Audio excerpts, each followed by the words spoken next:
Welcome back to Guldast episode 39۔ تم کیوں اس کی باتوں میں آتی ہو میری بچی؟ وہ تو چاہتی ہی یہی ہے، اور وہ ہی نہیں، اس مخلوق کے تقریباً سب ہی یہی چاہتے ہیں کہ وہ کسی طرح ہم پر یعنی انسانوں پر حاوی ہو جائیں، اور یہ سب وہ اپنے لیے نہیں کرتے بلکہ اپنے سردار شیطان یعنی ابلیس کو خوش کرنے کے لیے کرتے ہیں۔ جعفر شاہ نے فکر مندانہ لہجے میں کہا۔ وہ یہ بات کئی بار اسے سمجھا چکے تھے، لیکن ہر بات ہی وہ کمزور پڑ جاتی تھی۔ اس میں اس کی غلطی بھی نہیں تھی، اتنے سالوں سے وہ اس کے ساتھ تھی، اتنی آسانی سے تو پیچھا نہیں چھوڑنا تھا۔ میں کوشش کرتی ہوں لیکن وہ اور زیادہ ڈراتی ہے، میں کیا کروں؟ آخر میں وہ ہی جیت جاتی ہے۔ میں سچ کہہ رہی ہوں تایا جان، میں بہت کوشش کرتی ہوں۔ عرشیہ کی آنکھوں میں یہ کہتے آنسو امڈ آئے۔ بیٹا، مجھے یقین ہے تم کوشش کرتی ہو، اور اس بات پر بھی یقین ہے کہ تمہاری کوشش سے اسے تکلیف پہنچتی ہوگی۔ ایک بات بتاؤ، تم کسی انسان، بہت برے انسان کی قید میں ہو، اور پھر تم اس کے پاس بندے بندے اس کی مخالفت کرو، اس پر وار کرو، اس کے سامنے قید سے آزاد ہونا چاہو، تو وہ انسان کیا کرے گا؟ جعفر شاہ نے سوال کیا۔ وہ غصہ کرے گا، مجھ پر سختی کرے گا، ہو سکتا ہے مجھے اور زیادہ قید کر دے۔ عرشیہ نے جواب دیا۔ اور اگر ایسے میں تمہارے ہاتھ کوئی کنکر پتھر آئے اور تم اسے دے مارو، تب وہ کیا کرے گا؟ جعفر شاہ نے پھر سے سوال کیا۔ پھر تو وہ بہت غصہ کرے گا، ہو سکتا ہے مجھے نقصان بھی پہنچا دے۔ عرشیہ نے ڈرتے ڈرتے کہا۔ اب سوچو کہ تم وہی بندے بندے، بس پہلے خود کو مضبوط کرو، ایک لائحہ عمل تیار کرو، پھر موقع دے کر اس پر وار کرو، تو کیا یہ ممکن ہے کہ تم اس سے رہائی پالو؟ جعفر شاہ نے پھر سے سوال کیا، لیکن اس بار ان کے چہرے پر اطمینان بخش مسکراہٹ تھی۔ جی، عرشیہ نے ہلکی سی گردن ہلا کر جواب دیا۔ بس بیٹا، سمجھ لو تم کسی برے آدمی کی قید میں ہو، تم اس سے ڈرتی بھی ہو، اور اب تم نے اپنی آزادی کے لیے آواز اٹھائی ہے۔ وہ تمہیں ڈرائے گی بھی، دھمکائے گی بھی، تم پر گھیرا بھی تنگ کرے گی، لیکن تمہیں کیا کرنا ہے؟ آہستہ آہستہ خود کو اس کی گرفت میں ہی مضبوط کرنا ہے۔ عبادت کرو، اللہ سے مدد طلب کرو، دعا مانگو۔ اللہ پاک قرآن پاک میں فرماتا ہے، مجھ سے مانگو میں عطا کروں گا۔ تو تم نماز میں گڑ گڑا کر مانگو کہ اللہ تمہیں اس سے نجات دلا دے۔ تہجد میں دعا مانگو۔ میں یا روحان یا ہیرا کچھ بھی نہیں کر سکتے، لیکن اللہ چاہے تو کیا کچھ نہیں ہو سکتا۔ کیا پتہ اللہ اس کے دل کو بدل دے، کیا پتہ اللہ پاک اسے کمزور کر دے، کیا پتہ اللہ پاک کوئی اور راستہ نکال دے۔ اللہ کے لیے یہ سب آسان ہے میری بیٹی۔ کہتے ہیں تہجد بڑی لاڈلی عبادت ہے، اپنی ہر بات منوا لیتی ہے۔ تم مانگو تو صحیح، وہ دے گا، اس کی یہی شان ہے۔ بس مانگنے کا انداز ایسا ہونا چاہیے کہ فرش تا عرش اس کی بنائی ہر مخلوق رشک کرے۔ یہ جو مخلوق ہے نا، ہم سے ڈرتی ہے، لیکن جیسے کہ یہ آخری وقت چل رہا ہے، ہم تیزی سے آخرت کی جانب بڑھ رہے ہیں، تو شیاطین غالب آ گئے ہیں۔ وجہ دین سے دوری ہے اور کچھ نہیں، لیکن اگر اللہ کی رسی کو مضبوطی سے تھامے رکھا تو وہ اپنے نیک بندوں کی مدد کرتا ہے، پھر چاہے وہ فرعون سے بنی اسرائیل کو نجات دلانا ہو، یا پھر طوفان میں نوح علیہ السلام اور ان کے ساتھیوں کو بچانا ہو، غزوہ بدر ہو، یا پھر مچھلی کے پیٹ میں موجود حضرت یونس علیہ السلام ہو۔ اس کو جب جب اس کے بندے سچے دل سے پکارتے ہیں وہ مدد بھیجتا ہے، لیکن اسے شرک پسند نہیں۔ جب اس سے مدد مانگو تو کسی اور سے مدد کی امید نہ لگاؤ، اپنی جانب سے پوری محنت کرو، اور امید بس اس خدا سے لگاؤ۔ جعفر شاہ نے کافی حد تک عرشیہ کو پرسکون کر دیا تھا۔ مطلب میں جیسے جیسے اس سے دور ہوتی جاؤں گی وہ مجھے اور ڈرائے گی تاکہ میں اس کی گرفت میں واپس آ جاؤں، لیکن مجھے کوشش کرتے رہنا ہے اور اللہ سے مدد طلب کرنی ہے۔ عرشیہ نے ان کی بات کو سمجھتے ہوئے کہا۔ جی میری بچی، جعفر شاہ نے مسکراتے ہوئے کہا۔ روحان کہاں ہے؟ وہ نہیں آیا آج تمہارے ساتھ؟ ورنہ وہ تمہیں ایسے اکیلے چھوڑتا نہیں ہے۔ آفس گیا ہے کیا؟ جعفر شاہ نے اس کا دھیان دوسری جانب لگانے کے لیے سوال کیا۔ وہ تو ہاسپٹل میں ہے نا۔ عرشیہ کو لگا جعفر کو معلوم ہوگا۔ کیوں، خیریت، سب ٹھیک ہے؟ جعفر شاہ ایک دم پریشان ہو کر بولے۔ آپ کو نہیں پتا؟ آنیہ کی طبیعت ٹھیک نہیں، وہ ہاسپٹل میں ہے، باقی سب بھی وہی ہیں۔ عرشیہ کو جتنا معلوم تھا اس نے بتایا، پوری بات تو اسے بھی معلوم نہیں تھی۔ یا اللہ، خیر، میں پتہ کرتا ہوں۔ جعفر شاہ اپنا موبائل کی جانب بڑھے۔ وہ لوگ فون نہیں اٹھا رہے، بہت بار فون کیا لیکن کوئی بات نہیں کر رہا۔ عرشیہ نے انہیں روک کر کہا، ہوا کیا ہے؟ جعفر شاہ نے فون کان سے ہٹاتے ہوئے کہا۔ ان کی آنکھوں میں واضح فکر تھی۔ ٹھیک نہیں پتا، لیکن سکندر نے کچھ کیا ہے، تبھی وہ ہاسپٹل میں ہے۔ اور یہ اور زنین بھائی گئے تھے صبح آنیہ سے ملنے، تب وہاں شاید کچھ ہوا۔ عرشیہ جتنی بات جانتی تھی اتنی بتا کر کمرے سے باہر چلی گئی۔ سر، جس آدمی کا آپ نے کہا تھا اس کی کوئی انفارمیشن نہیں مل رہی۔ زاویار کو کسی نے فون کر کے اطلاع دی۔ تم پھر سے اسے ڈھونڈتے رہو، کہیں نہ کہیں کوئی نہ کوئی تو اس نے سراغ پیچھے چھوڑا ہوگا۔ وہیں اپارٹمنٹ کے چوکیدار سے پتہ کرواؤ وہ کب گیا اور کہاں گیا اور کیسے گیا۔ زاویار کے چہرے پر یہ کہتے سختی اتر آئی تھی۔ سر، میں گیا تھا اس کے اپارٹمنٹ۔ چوکیدار کا کہنا ہے کہ وہ صبح فجر کے وقت نکلا تھا۔ اس کو لینے کے لیے ایک گاڑی آئی تھی اور وہ چلا گیا، مقابل نے جواب دیا۔ گاڑی اس کی تھی یا پھر رینٹ کی تھی؟ پتہ کیا تم نے یہ؟ زاویار نے سوال کیا۔ سر، گاڑی رینٹ کی تھی، گاڑی والے سے بھی بات ہوئی ہے۔ وہ کہہ رہا ہے کہ وہ بیچ راستے میں اتر گیا تھا اور پھر کہیں خود چل کر گیا۔ اب وہاں سے آگے کی کوئی انفارمیشن نہیں ہے۔ ہو سکتا ہے اس نے کوئی دوسری گاڑی کی ہو،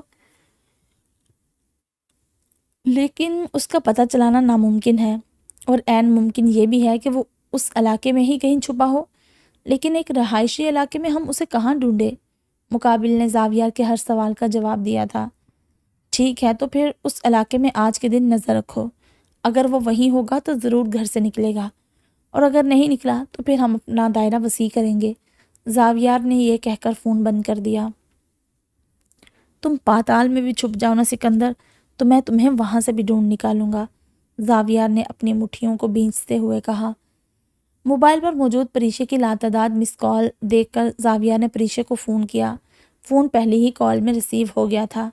کیسی ہے آنیہ اب؟ پریشے نے چھوٹتے ہی پوچھا۔ ہوش آ گیا ہے لیکن ٹھیک نہیں ہے، زاویار نے بھی کم سے کم لفظوں میں جواب دیا۔ زنین ٹھیک ہے؟ پریشے نے اٹکتے اٹکتے پوچھا۔ پتہ نہیں، وہ کہاں ہے؟ ابھی تو یہیں تھا، رکو میں اسے دیکھ کر پھر تمہیں کال کرتا ہوں۔ زاویار نے ادھر ادھر نظر دوڑاتے زنین کو تلاش کرتے ہوئے کہا۔ جی ٹھیک ہے، پریشے نے بس اتنا کہا اور فون بند کر دیا۔ تفصیل جاننے کی اس میں ہمت بھی نہیں تھی، اسی لیے اس نے کچھ بھی نہیں پوچھا۔ زنین کو دیکھا آپ نے؟ زاویار نے فون رکھتے ہی ظفر شاہ سے پوچھا، لیکن جب انہوں نے نفی میں گردن ہلائی تو وہ کوریڈور میں آگے بڑھ گیا، ساتھ ہی ساتھ وہ زنین کو فون بھی ملا رہا تھا۔ زنین کا نمبر بند ہونے کی وجہ سے اس کا دل گھبراہٹ محسوس کرنے لگا۔ کہاں چلے گئے تم زنین؟ خدا کا واسطہ ہے تمہیں کوئی غلط قدم مت اٹھانا۔ زاویار ہر طرف اپنی نظر گھماتے زنین سے دل ہی دل میں ہم کلام تھا۔ ہاسپٹل سے باہر نکلتے ہی زاویار کی نظر دور کھڑے زنین پر جیسے ہی گئی، اس کے دل کو تھوڑا سا سکون ملا۔ دل ہی دل میں اللہ کا شکر ادا کرتا وہ زنین کے بالکل پاس جا کر کھڑا ہو گیا۔ تم مجھے کہیں نہیں دکھے، میں پریشان ہو گیا تھا، زاویار نے کہا۔ زنین اپنی بیگی آنکھیں سڑک پر مرکوز کیے خاموشی سے کھڑا رہا۔ صبر کرو میرے بھائی، امی کی بات بھول گئے؟ ان سے سیکھو، انہوں نے بھی تو اپنی زندگی میں کتنے دکھ دیکھے، بابا سے جدائی برداشت کی، ہم سب کو پالا۔ کیا تمہیں وہ کبھی شکستہ حال ملی؟ ان کی زندگی کیا تمہارے لیے ایک مثال نہیں؟ زاویار نے زنین کو سمجھانا چاہا۔ کیا آپ کو پتہ ہے میں روحان بھائی کے ساتھ آنیہ کو دیکھنے کیوں گیا تھا؟ زنین نے بنا زاویار کی جانب دیکھے کہا۔ ہاں، تمہیں کیسے پتہ چلا کہ وہ؟ زاویار نے حیرت سے سوال کیا۔ کیونکہ میں نے خواب دیکھا تھا اور اس میں وہ مجھے پکار رہی تھی، مدد کے لیے بلا رہی تھی۔ اور ایک اور بات، یہ خبر مجھے آنیہ نے نہیں بلکہ جنگل میں موجود اس چڑیل نے دی تھی۔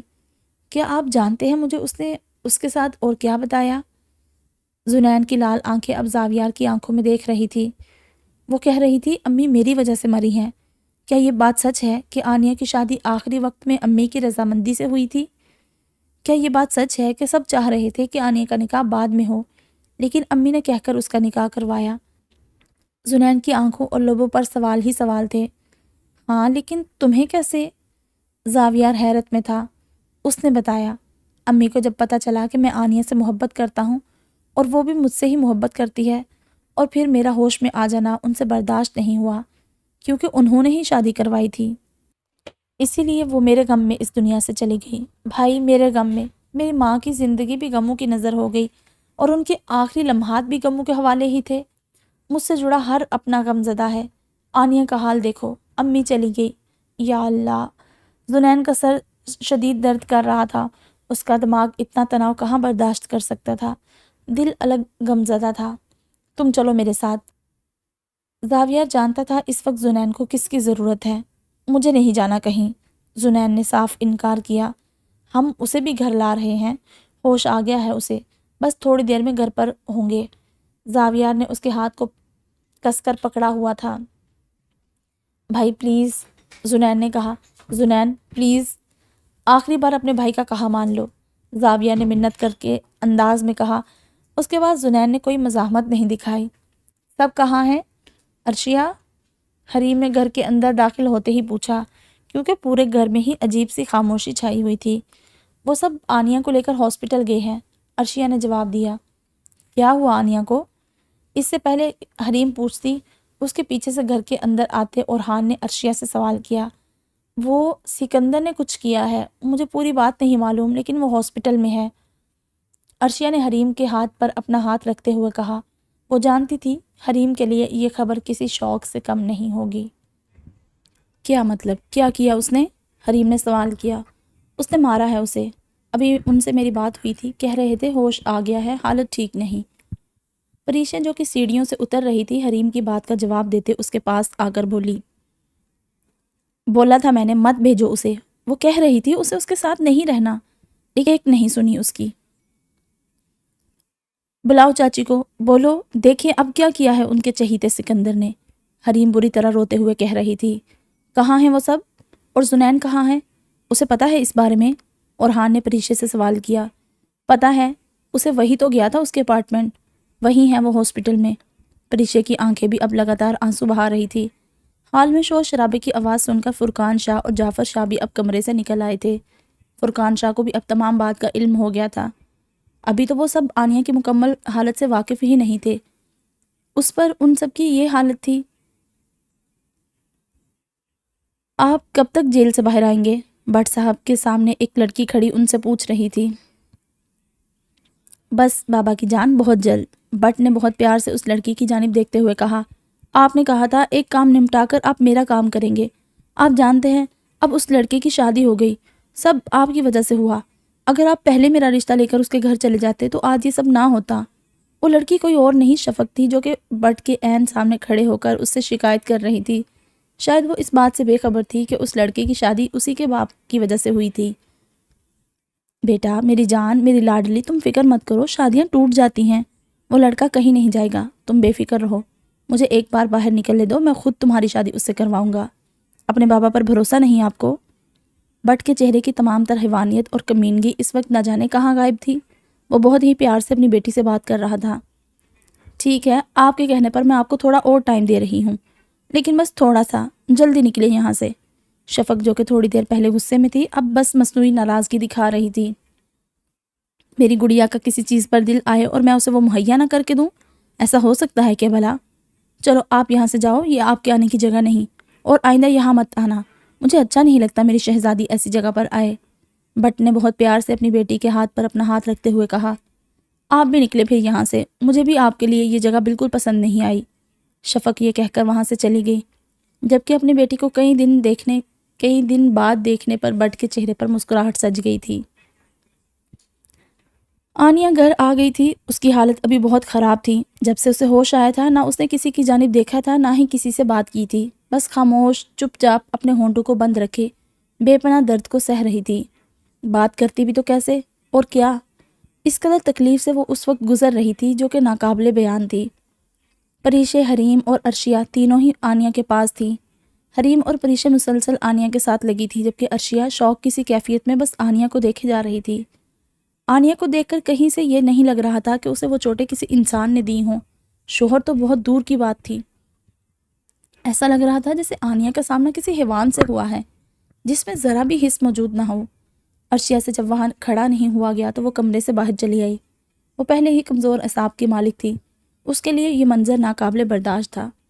دیکھا تم نے، تم اس کے لیے مجھ سے دور رہنا چاہتی ہو؟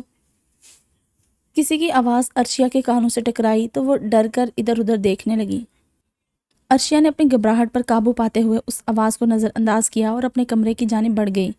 مجھے نظر انداز کر کے تم نقصان ہی اٹھاؤ گی۔ وہ عورت جو اپنی بیٹی کی نہیں ہوئی، تمہیں کیا لگتا ہے وہ تمہارے ساتھ کیا سلوک کرے گی؟ اگر میں تمہاری مدد کے لیے تمہارے ساتھ رہوں گی تو وہ تمہیں کچھ نہیں کر پائے گی۔ کیا تم بھول رہی ہو روحان اسی سکندر کا بھائی ہے؟ تمہیں کیا لگتا ہے وہ تمہارے ساتھ ایسا نہیں کرے گا؟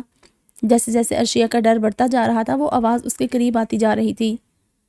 عرشیہ جعفر شاہ کی بات بھول گئی تھی۔ وہ آنیہ کی حالت دیکھ کر بہت زیادہ غم زدہ تھی۔ بعض صورتحال انسان کے لیے بہت کڑی ہو جاتی ہیں، وہ صبر نہیں کر پاتا، لیکن ایسی صورتحال میں اجر بھی بڑا ملتا ہے۔ یہی تو مقام ہوتا ہے جہاں صبر سے خدا کی مدد اور رحمت مانگنی ہوتی ہے۔ لیکن وہ بیچاری ابھی ہوش میں آئی ہی نہیں تھی کہ اس جانب سوچتی، اور بس یہی غلطی اسے اس کے اور قریب لے آئی تھی۔ اس خوفناک شے کا وار بھی خالی نہیں گیا تھا۔ عرشیہ کے دل میں روحان کو لے کر وسوسے آنے لگے تھے۔ وہ بے انتہا خوفزدہ تھی۔ بس یہی لمحہ تھا جب وہ اس کی قید میں کھینچتی چلی گئی۔ کس کو فون کر رہی ہیں آپ؟ ظفر شاہ نے کوثر شاہ کو مسلسل فون کرتے دیکھ اکتا کر پوچھا۔ کسی کو نہیں، کوثر شاہ نے ٹالتے ہوئے جواب دیا۔ سکندر کو کر رہی ہوں گی۔ ظفر شاہ کے لہجے اور آنکھوں میں غصہ تھا۔ ہاں تو ایسے ہی ہاتھ پر ہاتھ دھر کے بیٹھ جاؤں کیا؟ کوثر شاہ نے بھی انہی کے انداز میں جواب دیا۔ اس سے اب ہمارا کوئی رشتہ نہیں ہے، سمجھ لیں آپ۔ طلاق دے چکا ہے وہ میری بیٹی کو، زمانے بھر میں رسوا کی الگ کیا، اور میری بیٹی کا یہ حال الگ کیا۔ اسے میں کبھی معاف نہیں کروں گا، اور جب تک اسے میں اس کیے گئے ظلم کی سزا نہ دلوا دوں ایک پل بھی چین سے نہیں بیٹھوں گا۔ ظفر شاہ کی آنکھیں یہ کہتے لال ہو گئی تھی۔ جانتی ہوں میں آپ لوگوں کو ایسا کیوں لگتا ہے کہ جیسے میں آنیہ کی دشمن ہوں۔ سب لوگ مجھے ایسا ہی فیل کروا رہے ہیں جیسے یہ سب میری غلطی ہو۔ آنیہ کی شادی سکندر سے آپ سب کی مرضی سے کی گئی تھی، خالی میری مرضی شامل نہیں تھی۔ اور بیٹیاں تو بیاہ کر اپنے گھر ہی جاتی ہیں، اس میں نے کوئی انوکھا کام تو کیا نہیں۔ اب اگر یہ سب ہو گیا تو میں نے ایسا چاہا تو نہیں تھا نا۔ میرا اللہ جانتا ہے میں نے ہمیشہ آنیہ کی خوشی اور اس کی بہتری چاہی۔ اسے اس حال میں دیکھ کر میرے دل پر کیا گزر رہی ہے آپ کو احساس بھی نہیں ہے۔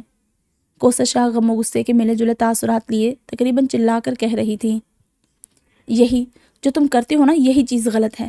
تمہیں کبھی اپنی غلطی کا احساس نہیں ہوتا، ابھی بھی تمہیں احساس نہیں ہے، تمہیں بس اپنی فکر ہے کہ اب بھی تم خود کو بچانے میں لگی ہو، خود پر ایک آنچ نہیں آنے دینا چاہتی۔ ایک بات بہت اچھے سے جان لو، تمہارے ساتھ میں نے اتنے سال صرف اپنے بچوں کے لیے گزارے ہیں، ورنہ تمہاری زبان نے اس گھر کو نہ جانے کب کا ختم کر دیا ہوتا۔ اب اگر تمہاری وجہ سے میرے بچوں کو نقصان پہنچے گا تو تمہیں اپنی اور اپنے بچوں کی زندگی میں ایک پل بھی برداشت نہیں کروں گا۔ ظفر شاہ کا لہجہ کاٹدار تھا۔ افسوس ہے مجھے آپ پر اور آپ کی اس بات پر۔ میں نے اپنی پوری زندگی آپ لوگوں کے سپرد کر دی، اپنی پوری جوانی لگا دی، اور اب جب مجھے بڑھاپے میں آپ لوگوں کے سہارے کی ضرورت ہے تو آپ مجھ سے یہ سب کہہ رہے ہیں۔ کوثر شاہ کا لہجہ بھی سخت تھا، وہ کسی صورت نیچے پڑنے کو تیار نہیں تھی۔ ابھی بھی تمہیں اپنی ہی پڑی ہے، اپنی ذات سے نکلو کوثر، ورنہ بہت پچھتاؤ گی۔ آنیہ کا حال دیکھو، ایک دفعہ جاؤ اور اس کے زخم دیکھو، اور یہ بھی سوچنا کہ اوپری زخم اتنے ہیں تو اندرونی کتنے ہوں گے، اور اس کے دل و دماغ کا اس وقت کیا حال ہوگا۔ سوچو، میں تم سے منت کرتا ہوں میری بیٹی پر رحم کھاؤ تھوڑا۔ اس سکندر کے لیے موجود ہمدردی کو اپنے دل سے نکال دو، ورنہ بہت پچھتاؤ گی۔ کسی کی محبت میں اتنی بھی اندھی نہ بنو کہ غلط کو غلط نہ کہہ سکو۔ ظفر شاہ اپنے ہاتھ جوڑتے ہوئے کہہ کر کمرے سے باہر چلے گئے۔ کوثر شاہ کی ڈٹھائی دیکھ ان کا غصہ شدت اختیار کرنے لگا تھا، کو شیطان کے سپرد نہیں کرنا چاہتے تھے۔ اب کیا میں ان کو اپنا دل کھول کر دکھاؤں تاکہ یہ جان سکے کہ مجھے بھی دکھ ہے؟ میں ماں ہوں اس کی، مجھے احساس ہے۔ ایک ماں کو بچے کا درد سمجھا رہے ہیں، بس مجھے شرمندہ کرنا چاہتے ہیں اور کچھ نہیں۔ مجھے ملال کرتے دیکھنا چاہتے ہیں، بس کسی طرح میں غلط ثابت ہو جاؤں۔ حد ہے، بجائے اپنی بچی پر دھیان دینے کے میرے پیچھے پڑ گئے ہیں۔ میں تو کسی کو کچھ نہیں کہہ رہی۔ کیا ایک بار سکندر سے بات کر لینا اتنا غلط ہے ان کی نظر میں؟ اگر وہ غلط ہوگا تو کیا میں اسے معاف کر دوں گی؟ ہرگز نہیں۔ لیکن ایک بار اس کی بات تو سنیں، اپنے اپنے اندازوں کے پیچھے مجھے سنائے جا رہے ہیں۔ کوثر شاہ ظفر شاہ کے جاتے ہی منہ میں بڑبڑاتی اٹھی اور کمرے سے نکل کر سیدھی آنیہ کے کمرے میں چلی گئی۔ آنیہ کو جب اس کے کمرے میں پہنچایا تھا تو اوپر لانے میں ایک زخم سے خون رسنے لگا تھا، تبھی پریشے اور حریم اس کا زخم صاف کر رہی تھی۔ روئی ہے تمہارے پاس؟ حریم نے روئی کے ختم ہو جانے پر پریشے سے پوچھنے لگی۔ ہاں شاید ہو، میں لاتی ہوں۔ پریشے فوراً ہی اٹھ کر اپنے کمرے کی جانب بھاگی۔ کمرے میں اس کا موبائل بہت دیر سے بج رہا تھا۔ پہلے تو وہ الماری کی جانب بڑھی، لیکن پھر کچھ سوچ کر موبائل اٹھایا۔ موبائل پر جانا پہچانا نمبر دیکھ اس کی آنکھیں کچھ پل کے لیے پھٹی کی پھٹی رہ گئی۔ یہ کیوں مجھے فون کر رہا ہے؟ اس نے اپنے دل میں کہا۔ واش روم سے شاور کی آواز سن کر اس نے ایک دفعہ اس جانب دیکھا۔ شکر ہے یہ واش روم میں تھے، اگر انہوں نے اٹھا لیا ہوتا تو نہ جانے میرے بارے میں کیا سوچتے۔ خود کو پرسکون کرتے اس نے موبائل کو بند کیا اور روئی نکال کر کمرے سے باہر چلی گئی۔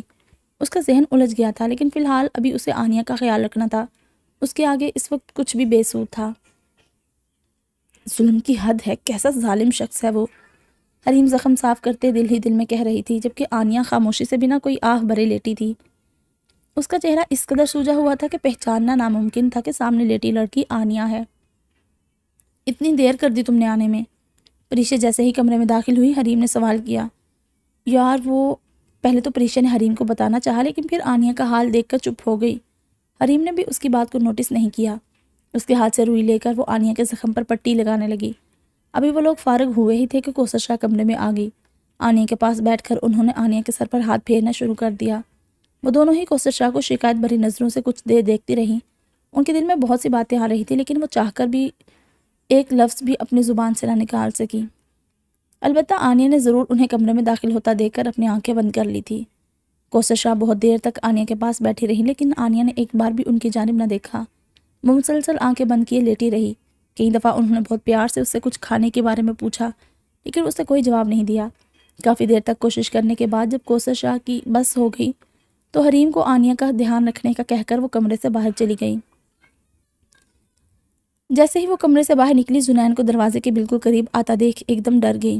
یا اللہ، خیر کہاں جا رہے ہو تم؟ خود کو سنبھالتے انہوں نے آنیہ کے کمرے کا دروازہ نوک کرتے زنین سے آنکھوں میں حیرت لیے پوچھا۔ اندر؟ زنین نے انہیں مکمل نظر انداز کرتے ہوئے کہا۔ اندر کیوں؟ اندر تمہاری ضرورت نہیں، ویسے بھی آنیہ اس وقت آرام کر رہی ہے۔ کوثر شاہ زنین اور دروازے کے بیچ دیوار بن کر کھڑے ہوتے ہوئے بولی۔ میں نے آپ سے نہیں پوچھا کہ آنیہ کیا کر رہی ہے، میں خود دیکھ لوں گا۔ زنین انہیں ہٹانا چاہتا تھا، لیکن وہ پتھر کی بنی اسے روکے کھڑی تھی۔ تم اس طرح اس کے کمرے میں نہیں جا سکتے، کوثر شاہ نے اپنے لہجے کو سخت کرتے ہوئے کہا۔ اور وہ کیوں؟ زنین کا لہجہ اب بھی کاٹ دار تھا۔ طلاق ہوئی ہے اس کی ابھی، وہ عدت میں ہے، تم اس کے نامحرم ہو، اس سے اس عرصے میں دور رہو گے تو اچھا ہوگا۔ کوثر شاہ کا لہجہ ابھی بھی سخت تھا۔ وہ عدت میں ہے یا نہیں، اس کا فیصلہ وہ خود کرے گی، آپ نہیں۔ ویسے بھی اس شوہر کے لیے آخر وہ کیوں عدت میں بیٹھے گی؟ زنین چلا کر بولا۔ آہستہ سے بات کرو مجھ سے، کوثر شاہ اپنی پوری قوت سے چلائی۔ ان کی آواز سے ظفر شاہ، جعفر شاہ اور زاویہ سبھی اپنے اپنے کمروں سے نکل آئے۔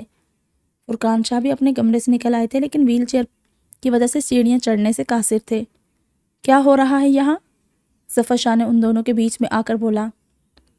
اسے سمجھا دے اچھی طرح، ہم مسلمان ہیں، ہم اسلام کی طے کردہ حدود اور اصولوں کے مطابق ہی زندگی گزارنی ہوتی ہے۔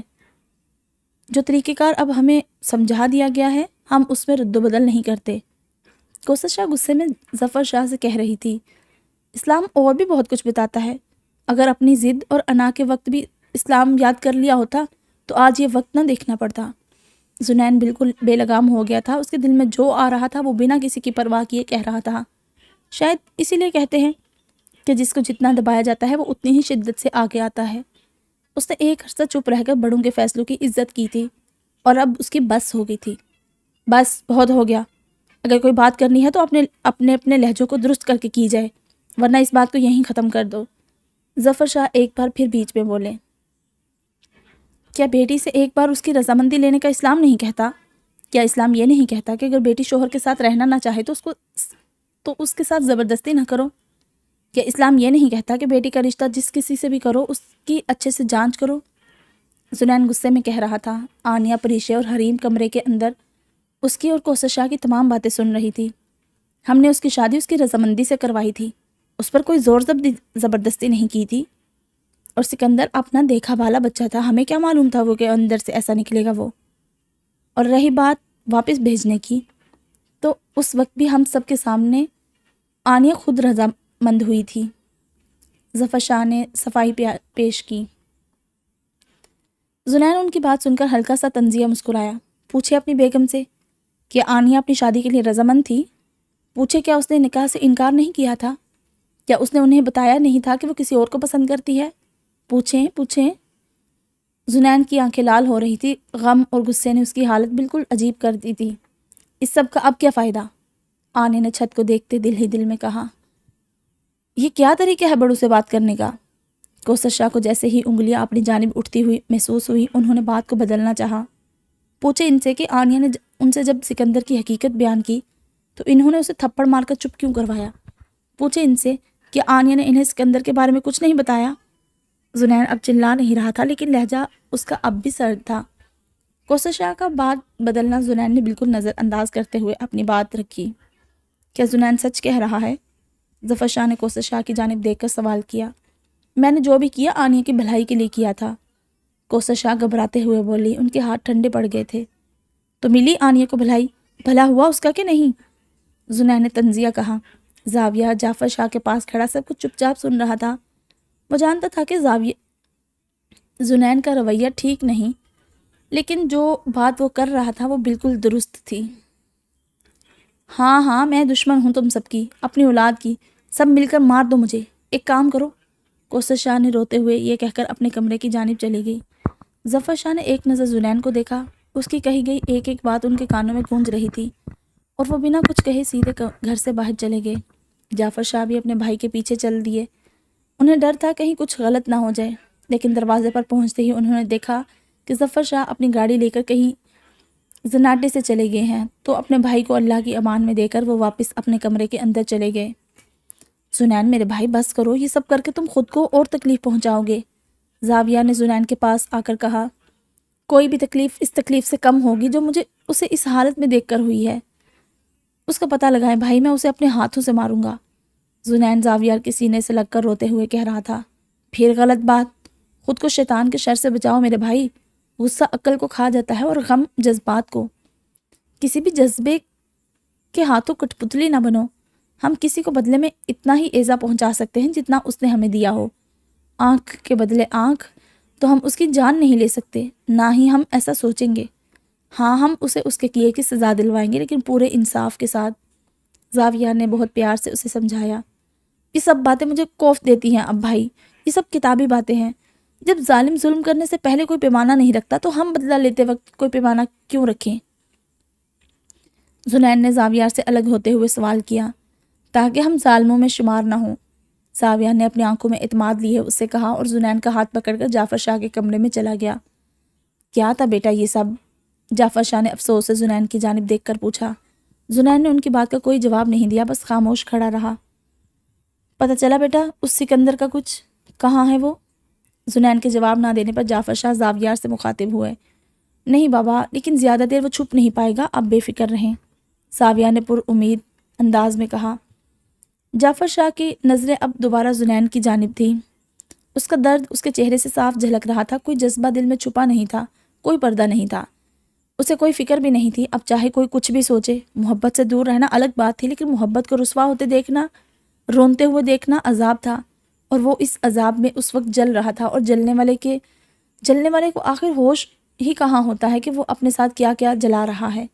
تڑپ ہی ایسی ہوتی ہے کہ ہر فکر سے دل و دماغ آزاد ہو جاتا ہے۔ بابا اس کو سمجھائیں، آپ ہی اسے سمجھا سکتے ہیں، شاید آپ کی سن لے یہ، زاویہ نے زنین کا ہاتھ پکڑ کر اسے جعفر شاہ کے بالکل سامنے کرتے ہوئے کہا۔ بیٹا غم میں صبر اور خوشی میں شکر مومن کی پہچان ہے۔ کیا میرا بیٹا اتنا کمزور ہے کہ اپنی پہچان اتنی آسانی سے کھو دے؟ جعفر شاہ نے بہت پیار سے زنین کی جانب دیکھ کر کہا۔ صبر؟ میں نے آج تک صبر ہی کیا تھا، ہر فیصلے کو صبر اور شکر سے قبول کیا تھا، کیا یہ اس کی سزا ہے؟ زنین نیچے دیکھتے دیکھتے کہہ رہا تھا۔ ابھی صبر کیا ہی کہاں ہے بیٹا تم نے، اللہ پاک فرماتا ہے کہ وہ اپنے بندوں کو سخت امتحان سے آزماتا ہے، اس قدر کہ وہ ہلا دیے جائیں۔ ہلا دیا جانا سمجھتے ہو؟ جعفر شاہ کا لہجہ ہمیشہ کی طرح نرم تھا۔ زنین نے کچھ جواب نہیں دیا، بلکہ بس ہلکی سی گردن کو جنبش دی۔ کیا تمہیں لگتا ہے تمہارے ساتھ یہ سب کچھ ہو چکا ہے؟ اللہ پاک فرماتا ہے، اور ہم کسی نہ کسی طرح تمہیں آزمائش ضرور کریں گے، دشمن کے ڈر سے، بھوک پیاس سے، مال و دولت اور پھلوں کی کمی سے، اور ان صبر کرنے والوں کو خوشخبری دے دیجئے۔ زنین خالی آنکھیں لیے اپنے بابا کو دیکھنے لگا۔ یہاں پر مال و جان کی کمی سے تم کیا اندازہ لگاتے ہو؟ یہ صرف پیسہ اور تمہاری زندگی کی بات نہیں ہے، ہر وہ چیز تمہارا مال ہے جو تمہارے پاس ہے، ہر وہ چیز جو تمہاری زندگی اور جسم کا حصہ ہے جو تم محسوس کر سکو۔ دل بھی تمہارا جسم ہے اور دماغ بھی، تو اس وقت جو تکلیف تم سہ رہے ہو وہ تمہارے جسم کی آزمائش ہے، اور مومن کو آزمائش میں واویلا مچانا زیب نہیں دیتا۔ جو بھی ہوتا ہے اللہ کی مرضی سے ہوتا ہے، ہر خیر میں شر اور شر میں خیر چھپی ہوتی ہے۔ انشاءاللہ اس میں بھی کوئی خیر پوشیدہ ہوگی۔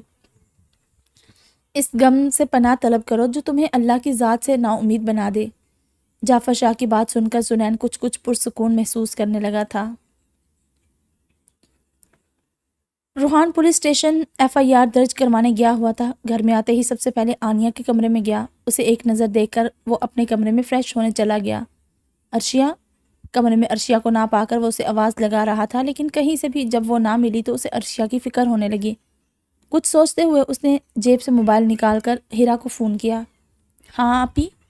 عرشیہ وہاں آئی ہے کیا؟ روحان نے کال ریسیو ہوتے ہی سوال کیا۔ نہیں، خیریت؟ ہیرا پریشان ہوتے ہوئے بولی۔ نہیں، مجھے لگا وہ وہاں ہے۔ خیریت ہی ہے، میں دیکھتا ہوں۔ ہو سکتا ہے امی کے کمرے میں ہو یا پھر چھت پر۔ روحان نے فون کان پر لگائے کوثر شاہ کے کمرے کی جانب بڑھتے ہوئے کہا۔ وہ شاید چھت پر ہے روحان، میرے کمرے کی کھڑکی سے وہ چھت پر نظر آ رہی ہے۔ ہیرا نے کھڑکی سے سامنے دیکھتے ہوئے کہا۔ اچھا ٹھیک ہے، میں اس کو دیکھ لیتا ہوں۔ روحان یہ کہہ کر واپس مڑ گیا۔ یاد کرو جب تم چھوٹی تھی، دکھ میں تھی، تب تمہارا ساتھ کس نے دیا تھا؟ میں نے کتنا تمہارا خیال رکھا۔ تم ایک کام کرو، میرے ساتھ چلو، میں تمہیں وہ سب دوں گی جو یہ انسان تمہیں کبھی نہیں دیں گے۔ ہم ان سب کو چھوڑ کر دور چلے جائیں گے۔ عرشیہ کے بالکل روبرو کھڑے وہ عرشیہ کو اپنے جال میں پھنسا رہی تھی۔ ہیرا ابھی عرشیہ کو دیکھ ہی رہی تھی کہ اس کی نظر عرشیہ کے سامنے موجود کالے سائے پر پڑی۔ آنکھوں میں حیرت لیے کچھ پل تو وہ اسے دیکھتی رہی، پھر فوراً ہی اپنا دوپٹہ اٹھاتی اپنے کمرے سے باہر نکلی اور گھر سے باہر جانے کے لیے دوڑی۔ میں اس طرح بھی خوش ہوں۔ عرشیہ کے چہرے پر یہ کہتے ہوئے کوئی ڈر اور خوف کے آثار نہیں تھے۔ صاف ظاہر تھا وہ مکمل اس کے قابو میں آ گئی ہے۔ آہستہ آہستہ عرشیہ اس کی جانب قدم بڑھا رہی تھی۔ کب تک رہو گی؟ سب مرد ایک جیسے ہوتے ہیں، وہ بھی اپنے بھائی کی طرح تمہیں چھوڑ دے گا، تمہیں تکلیف پہنچائے گا۔ تم میرے ساتھ چلو، میں تمہیں کچھ نہیں ہونے دوں گی۔ وہ بھی آہستہ آہستہ پیچھے ہوتی جا رہی تھی۔ شاید آج اس نے آخری وار کیا تھا۔ وہ سمجھ گئی تھی کہ جعفر شاہ کے آ جانے سے عرشیہ اس سے دور ہو جائے گی، اور اسے عرشیہ سے انسیت ہو گئی تھی۔ وہ عرشیہ کو کسی طور چھوڑنا نہیں چاہتی تھی۔ وہ عرشیہ ہی تھی جس کے آنے کے بعد اس نے ظفر کی جان چھوڑی تھی۔ اب عرشیہ کو وہ کسی بھی حال میں نہیں چھوڑ سکتی تھی۔ عرشیہ کا دل اسے روک رہا تھا، لیکن پتہ نہیں کیوں اس کا اپنے دل و دماغ پر اس وقت کوئی قابو نہیں تھا۔ عرشیہ؟ روحان کی آواز سن کر عرشیہ کے قدم ایک دم رک گئے۔ یہاں کیا کر رہی ہو اکیلے؟ وہ بنا کچھ جانے عرشیہ کی جانب بڑھا۔ ہیرا لال حویلی کے دروازے پر تھی جب اس کا سامنا جعفر شاہ سے ہوا۔ کہاں جا رہی ہو اتنی جلدی میں بیٹا؟ جعفر شاہ نے اس سے سوال کیا۔ وہ اوپر، آپ چلے چھت پر۔ ہیرا نے جعفر شاہ کو بھی اپنے ساتھ چھت پر بلایا اور تیز تیز بھاگتی سیڑھیوں پر چڑھنے لگی۔ جعفر شاہ بھی اس کے پیچھے چل دیے۔ ان کے لیے بھاگنا اور تیز چلنا مشکل تھا، تبھی وہ قدرے آہستہ اوپر جا رہے تھے۔ چلے جاؤ یہاں سے، عرشیہ نے بنا مڑے کہا، البتہ اس کی آواز عجیب بھرائی ہوئی تھی۔ کیا ہوا عرشیہ؟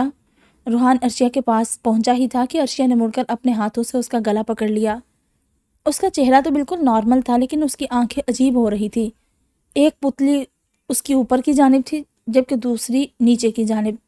روحان؟ عرشیہ؟ ہیرا نے اوپر آتے ہی ان دونوں کو آواز لگائی۔ میں اسے لے کر جا رہی ہوں اور تم میں سے کوئی مجھے نہیں روک سکتا۔ بس مجھے اس کو دے دو، میں اس کے بعد واپس نہیں آؤں گی۔ عرشیہ ان دونوں کی جانب دیکھتے ہوئے کہہ رہی تھی۔ یا اللہ، چھوڑو اسے عرشیہ۔ ہیرا اب عرشیہ کا ہاتھ روحان کے گلے سے ہٹا رہی تھی۔ تم ابھی فیصلہ کرو، تمہارا باپ یا تمہاری بیوی؟ عرشیہ نے روحان کی جانب دیکھ کر کہا۔ کوئی نہیں۔ روحان نے اس کی بات کا جواب بنا چہرے پر کوئی تاثر لیے دیا، اور وہ بالکل ڈرا ہوا نہیں تھا، بلکہ اس وقت اسے بہت شدید غصہ آنے لگا تھا۔ پہلے ہی اس کی بہن اس حالت میں پڑی تھی، صبح سے وہ کبھی ہسپتال کبھی پولیس اسٹیشن کے چکروں میں لگا ہوا تھا۔ اس پر اب عرشیہ کا یہ حال دیکھ اس سے برداشت نہیں ہوا۔ چھوڑو عرشیہ روحان کو، ہیرا نے پھر سے کہا۔ وہ مسلسل جدوجہد کر رہی تھی، لیکن عرشیہ کی گرفت سے روحان کو آزاد نہیں کروا پا رہی تھی۔ تبھی ایک دم جعفر شاہ کے آتے ہی عرشیہ کے ہاتھ ڈھیلے پڑ گئے۔ اس نے روحان کو چھوڑا اور چھت کے کنارے کی جانب بھاگی۔ روحان سمجھ گیا تھا کہ وہ کیا کرنے جا رہی ہے، تبھی اپنی بگڑی اکھڑی سانسوں کی پرواہ کیے بغیر اس کی جانب بھاگا۔ ابھی کوئی انہونی ہوتی اس سے پہلے ہی روحان نے عرشیہ کو پکڑ لیا۔ جعفر شاہ جو کہ ان سب کو دیکھ تیزی سے قریب آ گئے تھے، عرشیہ کے لیے کسی مسیحا سے کم ثابت نہ ہوئے تھے۔ ان کے پاس آتے ہی وہ چڑیل اور زیادہ کمزور محسوس کرنے لگی اور فوراً ہی عرشیہ کو چھوڑ کر بھاگ گئی۔ عرشیہ وہیں روحان کے پاس نڈھال سی بیٹھ گئی، جبکہ ہیرا بری طرح خوف زدہ ہوئے کبھی جعفر شاہ کو تو کبھی عرشیہ کو دیکھ رہی تھی۔ ادب ضروری ہے میرے بھائی، زنین کے عین سامنے بیٹھا زاویار اسے پرسکون انداز میں سمجھا رہا تھا۔ بھائی مجھے انہیں دیکھ کر غصہ آتا ہے، خاص طور پر جب وہ اس طرح کرتی ہے نا تو میرا خون کھول اٹھتا ہے۔ ان کے فیصلے کا نتیجہ ہے یہ۔ وہ بیچاری کتنی بار کہہ رہی تھی کہ اسے نہیں جانا، لیکن اس کی کسی نے نہیں سنی۔ زنین سنجیدہ لہجے میں کہہ رہا تھا، دیکھو زنین، کوئی بھی ماں باپ اپنی بیٹی کی شادی ہمیشہ اچھی نیت سے کرواتے ہیں۔ ہر کوئی یہی چاہتا ہے کہ اس کی بیٹی خوش رہے، اپنی زندگی اچھے سے گزارے، آباد رہے۔ انہوں نے بھی یہی چاہا تھا، لیکن اب جو نصیب، کسی نے بھی سکندر کے بارے میں ایسا نہیں سوچا تھا۔ ہم نے کیا، تمہارے دل میں بھی ایک بار بھی یہ خیال نہیں آیا ہوگا کہ سکندر ایسا نکلے گا؟ تم تو اس کے ساتھ اتنے ماہ رہ کر بھی آئے تھے، کیا تمہیں اس سب کا اندازہ تھا؟ زاویار نے سوال کیا۔ زنین نے اس کی بات کا کوئی جواب نہیں دیا، بس ہلکی سی گردن کو جنبش دیتے ہوئے اس کی ہاں میں ہاں ملائی۔ تو میرے بھائی، چیخنے چلانے سے یا ایک دوسرے کو الزام دینے سے کسی بھی مسئلے کا حل تھوڑی نکلے گا۔ وہ چاچی ہیں ہماری، بچپن سے آج تک کتنا خیال رکھا ہے ظفر چاچو اور چاچی نے ہمارا۔ کیا تم سب کچھ بھول گئے ہو؟ زاویار کے چہرے پر افسوس تھا۔ کیا اس سب میں ان کی کوئی غلطی نہیں؟ کیا ان کا کوئی قصور نہیں؟ آپ تو ایسے کہہ رہے ہیں بھائی کہ جیسے وہ بالکل بے قصور ہیں۔ اگر سب کی غلطی تھی تو سر فہرست تو وہی تھی نا؟ زنین کی آنکھوں میں شکایت تھی۔ وہ انسان ہے میرے بھائی، انسان غلطیاں کرتے ہیں، کبھی چھوٹی کبھی بڑی۔ کبھی انسان اپنی غلطیوں پر نادم ہو جاتے ہیں، کبھی نہیں ہوتے، لیکن اس سب میں ہمیں اپنا کردار نبھانا ہے، نہ کہ دوسروں کی ذات کے فیصلے لینا۔ وہ جو بھی کر رہی ہیں یا جو بھی انہوں نے کیا، اس کا سوال ان سے ہوگا، لیکن تم جو کر رہے ہو اس کا سوال تم سے ہوگا۔ وہ بھی ابھی اپنی بیٹی کے دکھ میں مبتلا ہے۔ تمہیں کیا لگتا ہے انہیں دکھ نہیں ہوا ہوگا؟ بہت ہوگا، مجھ سے، تم سے، ہم سب سے زیادہ ہوگا۔ وہ ماں ہے، اس پر شرمندگی الگ۔ وہ یہ بات اچھے سے جانتی ہیں کہ یہ ان کا فیصلہ تھا اور یہ سب ان کی غلطی ہے۔ اب کیا ضروری ہے کہ ہم انہیں احساس بھی دلائیں؟ کیا تم انہیں روتا ہوا، پچھتاتا ہوا دیکھنا چاہتے ہو؟ یہ تو گھر کے لوگوں کا طریقہ کار نہیں ہوتا۔ گھر والے دکھ سکھ میں ساتھ دیتے ہیں، حوصلہ افزائی کرتے ہیں اور سب سے بڑھ کر گرتے ہوئوں کو سنبھالتے ہیں۔ اگر ابھی وہ روئے ملال کرے، خود کو ہلکان کرے، تو ہم سب ہی ہوں گے جو انہیں کہیں گے چاچی کوئی بات نہیں، جو آنیا کا نصیب، انہیں سمجھائیں گے۔ پر جب وہ خود کو سنبھالے ہوئے کھڑی ہیں تو ہم ان کو گرتا ہوا دیکھنا ہے تاکہ پھر ہم سنبھالیں۔ سب کو ان کی ذات کا تماشا دیکھنا ہے، نہیں نا؟ تو پھر چلو اب یہ سب بند کرو۔ اب میں تمہیں یوں بڑوں سے بد کلامی کرتے نہ دیکھوں۔ آنیا سے ملنا چاہتے ہو تو تھوڑا صبر کرو۔ یہ بات بھی وہ غلط نہیں کہہ رہی، اس سب میں ثواب آنیا کو ہی ملے گا۔ پھر بھی وہ ٹھیک ہو جائے تو وہ خود بتا دے گی، جو اس کا فیصلہ ہوگا وہ ہمیں منظور ہوگا۔ زاویار نے یہ کہہ کر برابر میں رکھے سائڈ ٹیبل سے گلاس بھر کر پانی پیا۔ بابا کے کمرے کا پانی کتنا تازہ ہے، زاویار کے منہ سے بے ساختہ نکلا۔ بابا کہاں رہ گئے؟ وہ تو تھوڑی دیر کے لیے گئے تھے چاچو کو دیکھنے، ابھی تک آئے نہیں، زنین نے اٹھتے ہوئے کہا۔ ہاں چلو دیکھتے ہیں۔ زاویار بھی یہ کہہ کر ایک دم اٹھا اور کمرے سے باہر نکل آیا۔ زنین بھی اس کے پیچھے ہی کمرے سے باہر نکلا۔ دونوں ابھی سیڑھیاں چڑھ ہی رہے تھے کہ روحان کو عرشیہ کو اٹھائے چھت سے اترتا دیکھ ایک دم گھبرا کر اس کی جانب بڑھے۔ کمرے کا دروازہ کھولو جلدی، روحان نے زنین سے کہا۔ زنین نے جیسے ہی کمرے کا دروازہ کھولا، روحان عرشیہ کو لے کر کمرے میں داخل ہوا اور اسے بیڈ پر لٹا دیا۔ جعفر شاہ اور ہیرا بھی ان کے پیچھے پیچھے کمرے میں داخل ہوئے۔ ٹھیک ہے، وہ بس اسے سکون سے سانس لینے دو، جعفر شاہ نے سب کو عرشیہ کے گرد جمع ہونے سے روکتے ہوئے کہا۔ لیکن تایا جان، روحان نے آنکھوں میں فکر لیے کہا، یہ وقت ہے اصل اپنا دفاع اور حملہ کرنے کا۔ یہ مت سوچو کہ اس وقت عرشیہ کی حالت خراب ہے، نہیں وہ ٹھیک ہے، وہ گھبرائی ہوئی ہے، باقی کچھ نہیں۔ اللہ کی اس مخلوق کو اللہ نے پردوں میں رکھا ہے، چھپا ہوا۔ جب وہ ہمارے سامنے روبرو ہوتے ہیں تو اپنی تمام تر طاقت لگا دیتے ہیں۔ اس نے بھی ابھی یہی کیا ہوگا۔ اس وقت وہ بہت کمزور ہوگی اور کم سے کم 3-4 دن تک وہ کوئی وار نہیں کرے گی، نہ ہی عرشیہ یا کسی اور کے سامنے آئے گی۔ ہو سکتا ہے وہ اب جب آئے تو ہم اسے روک نہ سکیں۔ جعفر شاہ پہلی بار چہرے پر سختی لائے کہہ رہے تھے، تایا جان کہیں وہ بابا کو کچھ نہ کر دے۔ ہمیں کیا معلوم وہ ابھی کہاں گئی ہے، بابا بھی گھر میں نہیں ہے۔ وہ مجھ سے بابا یا عرشیہ میں سے کسی کو چننے کا کہہ رہی تھی، روحان گھبراتے ہوئے کہہ رہا تھا۔ وہ ظفر کو کچھ نہیں کہے گی، ظفر اس سے ڈرتا نہیں ہے، نہ ہی وہ اس سے خوف زدہ ہے۔ کیا تم لوگوں نے کبھی بھی ظفر کو اس سے ڈرتے ہوئے دیکھا ہے؟ وہ کبھی بھی ظفر کو کچھ نہیں کر سکتی۔ ہاں وہ یہاں ظفر کے پیچھے آئی تھی، لیکن بعد میں اس نے عرشیہ کا پیچھا لے لیا۔ انہیں ہمارے ڈر سے طاقت ملتی ہے۔ ظفر جب اس کو اہمیت ہی نہیں دیتا تو ڈرے گا کیوں؟ اور جو ڈرتا نہیں یہ لوگ اس کے پاس بھی نہیں بھٹک سکتے۔ عرشیہ اس وقت بہت کمزور تھی، دکھ میں تھی، چھوٹی تھی، تو اس تک رسائی اس کے لیے آسان تھی۔ ہاں شاید تبھی اس نے مجھے کبھی بھی نہیں ڈرایا۔ زاویہ جو کہ ہاتھ باندھے ان سب کی بات سن رہا تھا ایک دم بیچ میں بولا، بالکل بیٹا، ان کے وار اداس لوگوں پر، خوف زدہ لوگوں پر ہوتے ہیں۔ پھر کچھ کھیل شیطان ہمارے دماغ کے ساتھ بھی کھیلتا ہے۔ کیا تم لوگ جانتے ہو بعض دفعہ ہمارے ارد گرد کوئی مخلوق نہیں ہوتی لیکن پھر بھی ہم ڈر جاتے ہیں۔ جعفر جان نے سب کی جانب دیکھ کر کہا، نہیں تو جب کوئی ہے ہی نہیں تو ہم کیوں ڈریں گے؟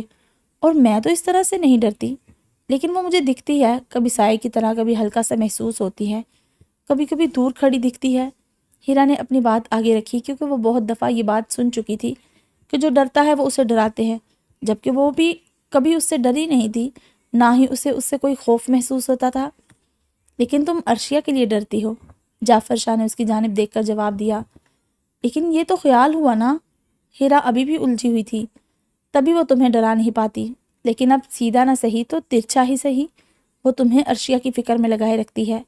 ایسا کئی بار ہوتا ہے جب کوئی بندہ سیدھا نہیں ڈرتا تو وہ اسے اکثر اس کے اپنوں کے زخمی ہونے، بیمار ہونے یا مر جانے کے خوف سے ڈرایا جاتا ہے۔ کیا اس مخلوق کے پاس کوئی اور کام نہیں جو یہ ہمارے ہی پیچھے پڑے ہوئے ہیں؟ زنین نے سوال کیا۔ یہی تو بات ہے، دنیا کی اصلیت کیا تھی؟ دنیا آزمائش تھی بنی آدم کے لیے کہ وہ یہاں سے اپنے گناہ بخشوائے اور پھر جنت میں واپس چلا جائے جو اس کا مکمل گھر ہے۔ لیکن ہوا کیا؟ بندہ یہ سب کچھ بھول گیا اور اسے بھلایا گیا۔ لیکن شیطان کچھ نہیں بھولا، وہ ہمارا دشمن ہے، اللہ نے کہہ دیا، اور اس کا کہا 100% درست ہے اور قائم رہنے والا ہے۔ جعفر شاہ کے چہرے پر یہ کہتے ہوئے افسوس تھا، اور وہ بہت بار ان سب کو سمجھا چکے تھے، لیکن ان کے بچوں کے ذہن میں ابھی بھی الجھنیں تھیں۔ میں کوشش کرتی ہوں بہت، لیکن پتہ نہیں کیوں میں اس کے جال سے بچ نہیں پاتی۔ میں نے سچ میں اپنی جانب سے اس بار پوری کوشش کی تھی اور میں کامیاب بھی ہو رہی تھی، لیکن پھر یہ سب ہو گیا۔ عرشیہ نے اداس ہوتے ہوئے کہا۔ اس کا جواب بھی میں تمہیں دے چکا ہوں، جعفر شاہ نے جواب دیا۔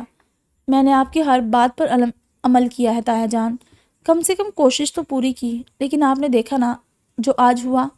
عرشیہ کی آنکھیں یہ کہتے ہوئے بھیگ گئی تھی۔ اب تم اس حادثے کے زیر اثر آ کر خود کو ہلکان کر رہی ہو، تو اس سے کیا ہوگا؟ تمہارا ذہن کمزور ہوگا، اور جو نہیں ہوتا ہوگا وہ بھی ہو جائے گا۔ ہمارے دماغ میں بہت سے خلیے ہوتے ہیں، ہر خلیہ ہمارے جسم کو پیغامات بھیجتا ہے۔ ایک جگہ ہوتی ہے جہاں اداسی، ڈر، خوف، ان تمام جذبات کے سگنلز موجود ہوتے ہیں۔ جانتے ہو اس جگہ کون سا وٹامن موجود ہوتا ہے؟ Vitamin D. وٹامن ڈی کی کمی دماغ کے اس حصے کو کمزور کر دیتی ہے، اور پھر ہم وہ سب بھی محسوس کرتے ہیں جس کا حقیقت میں کوئی تصور ہی نہیں ہوتا۔ جیسے بہت سے لوگ اچانک بیٹھے بیٹھے اداس ہو جاتے ہیں یا ڈرنے لگ جاتے ہیں۔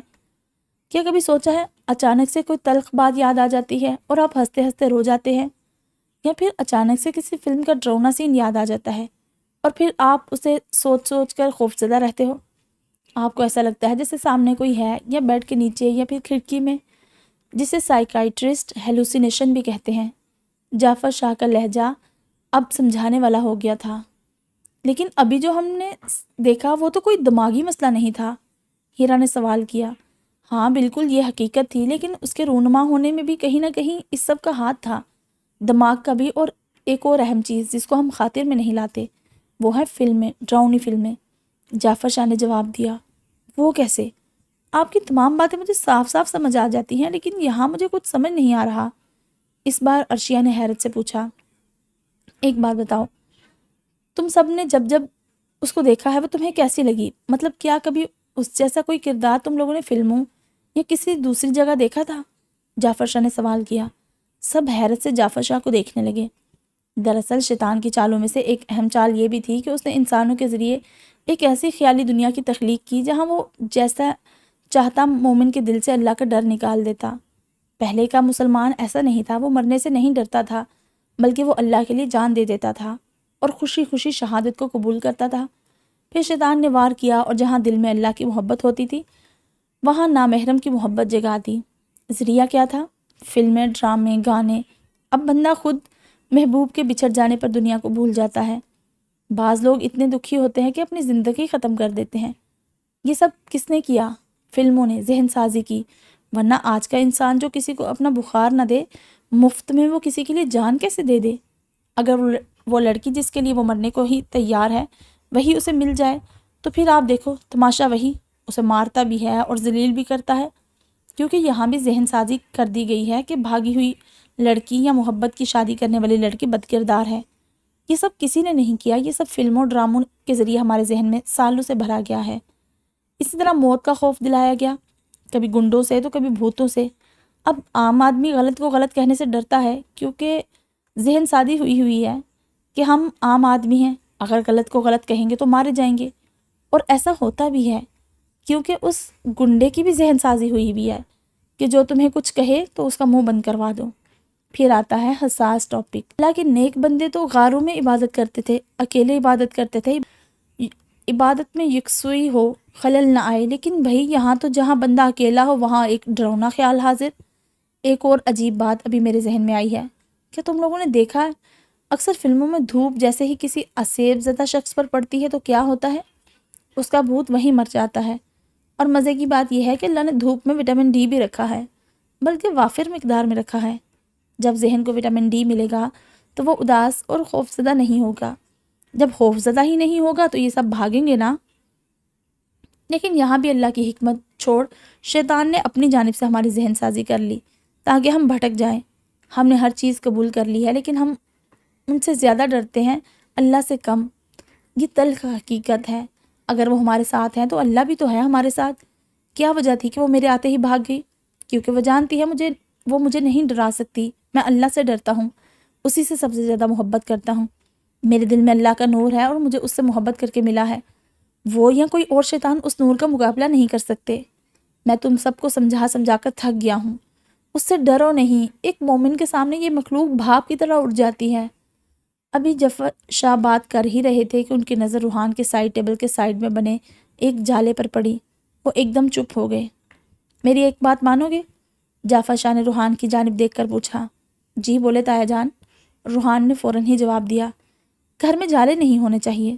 تمہیں کیا لگتا ہے صرف ایک وہی ہے اور کوئی نہیں؟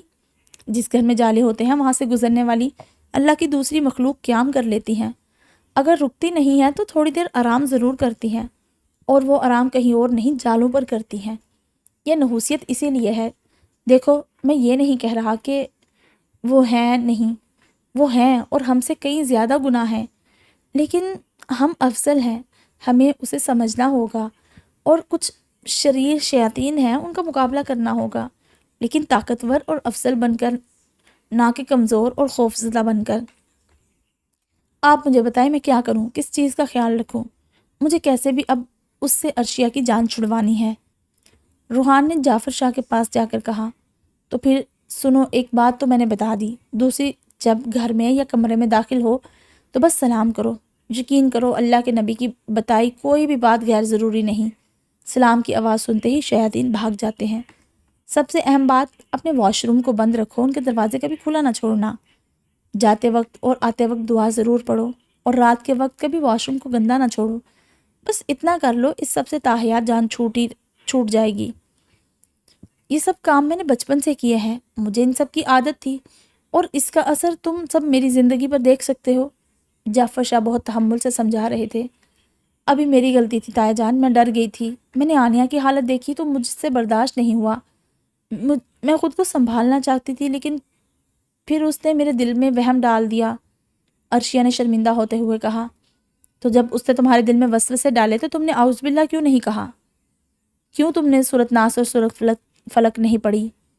جعفر شاہ آنکھوں میں افسوس لیے کہہ رہے تھے، وہ میں نے پہلے بھی پڑھی تھی، لیکن اس کا کوئی اثر نہیں ہوا تھا، تو میرے دل میں اس کا خیال ہی نہیں آیا۔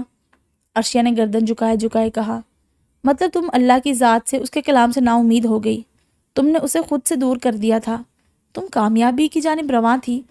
اگر اس وقت اللہ پر بھروسہ کرتی تو وہ تمہارا سامنا نہیں کر پاتی، وہ تمہیں وسوسوں سے ہی ڈرائیں گی میری بچی، اور وہ کر ہی کیا سکتے ہیں؟ کانوں میں آ کر سرگوشی کے علاوہ وہ بہت اچھے سے جانتے ہیں کہ انسان کی کمزور کڑی کیا ہے، بس اس کا پتہ چلایا اور وہیں وار کیا۔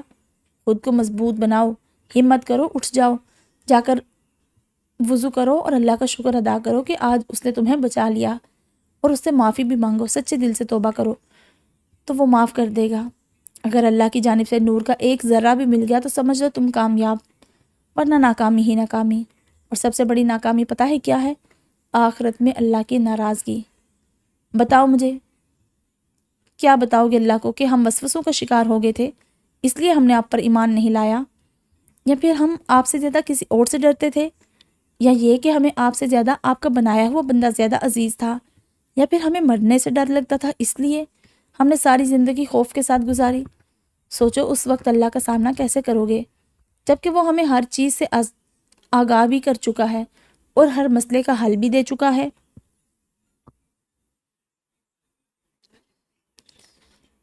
تو یہ تھی ہماری آج کی ایپیسوڈ، جو کہ میں امید کرتی ہوں آپ کو پسند آئی ہوگی، اور جس کا اظہار آپ لازمی کومنٹ سیکشن میں کریں گے، ہے نا؟ تو پھر تب تک آپ کومنٹس میں بتائیں کہ آپ کو یہ ایپیسوڈ کیسی لگی، تب تک میں نئی ایپیسوڈ ریکارڈ کرتی ہوں۔ تو ملتے ہیں پھر ایک نئی ایپیسوڈ کے ساتھ، تب تک آپ اپنا بہت سارا خیال رکھیے گا۔ اللہ حافظ۔